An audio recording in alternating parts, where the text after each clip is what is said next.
میرا نام سہیل مقبول ہے، پنجاب یونیورسٹی سے تعلق ہے میرا سوال یہ ہے کہ جو آج کا الیکٹرانکس کا کاروبار ہے، نقد اور آسان قسطوں پہ جو کاروبار ہو رہا ہے، یہ اسلامک پوائنٹ آف ویو سے جائز ہے یا نہیں جائز ہے؟ یہ جو بجلی کی مشینیں، ٹیلی ویژن قسطوں پہ بھی اور نقد بھی، یہ جائز ہے یا نہیں؟ دیکھیے، میں نے اگرچہ ابتدا میں آپ سے کہا کہ میں فقہی مسائل میں دخل نہیں دینا چاہتا، لیکن بعض چیزیں ایسی ہیں کہ جن کے بارے میں میری یہ رائے ہے کہ میں یہ رسک لے کر بھی کہ علماء میری اس بات سے اختلاف کریں گے، میں وہ بات بیان کروں۔ وہ ایک ایسا حق ہے، احقاق حق، جس سے جین اور جان چرانی نہیں چاہیے۔ میرے نزدیک یہ معاملہ کہ یہ گلاس اگر آپ نقد خریدتے ہیں تو 10 روپے کا ہے، اور 1 مہینے کے بعد اگر آپ پیسے دیں گے تو پھر 11 روپے ہیں۔ میرے نزدیک یہ سودی معاملہ ہے، 1 روپیہ سود ہے۔ یہ ایسے ہی ہے کہ آپ نے کسی کو 10 روپے قرض دیے اور 1 مہینے کی مدت کے حوالے سے 1 روپیہ بڑھ گیا۔ سود اور کس کو کہتے ہیں؟ لیکن بدقسمتی سے فقہ حنفی کی روح سے یہ جائز ہے،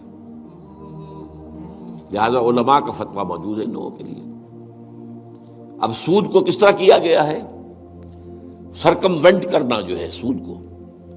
آپ ایک کار خریدنا چاہتے ہیں، آپ کے پاس پیسہ نہیں ہے، آپ 10 لاکھ روپیہ بینک سے لیتے ہیں، بینک اپنا جو ہے آپ کو 10، 15، 20% کے اوپر قرض دے دیتا ہے۔ اس کے بجائے ایک راستہ اختیار کیا، ہم آپ کو کار خرید دیتے ہیں، آپ ہمیں 10 سال کی قسطوں میں پیسے دے دیجیے۔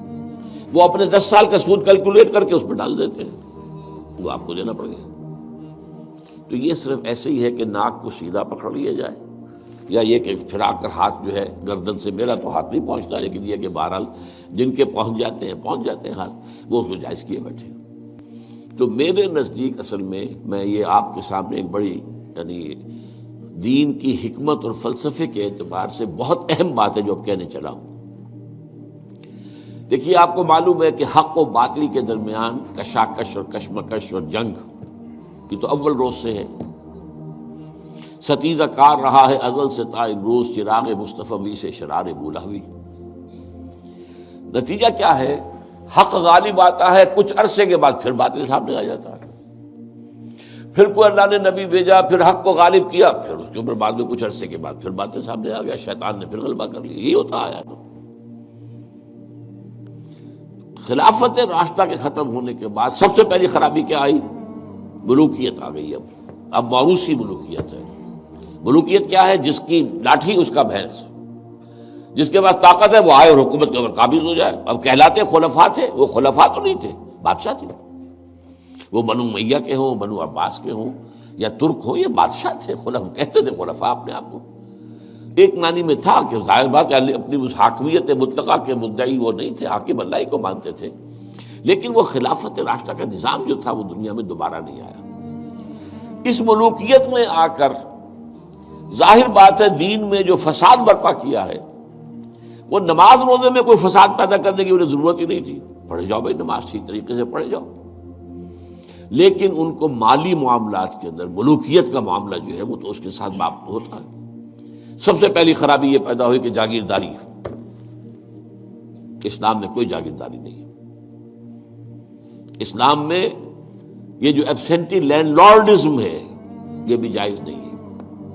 امام ابو حنیفہ کے نزدیک حرام، امام مالک کے نزدیک حرام، امام شافعی کے نزدیک حرام، لیکن یہ ہے کہ قاضی ابو یوسف صاحب نے جو امام ابو حنیفہ کے شاگرد تھے، اور امام محمد وہ بھی دوسرے شاگرد تھے، انہوں نے فتویٰ دیا جواز کا، کچھ شرطیں لگا کر، اس لیے کہ ملوکیت جو ہے وہ جاگیرداری کے بل پر چلتی تھی۔